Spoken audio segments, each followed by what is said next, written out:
So, isang pagpalang midnight.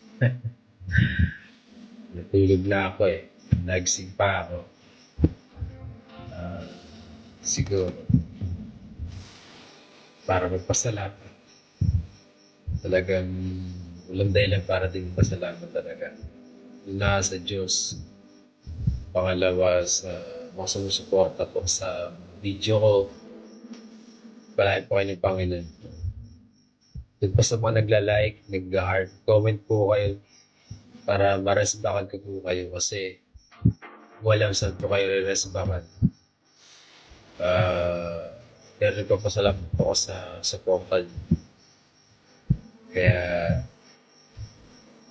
yun nga po, mag-comment po kayo para maresbakan ko po agad kayo.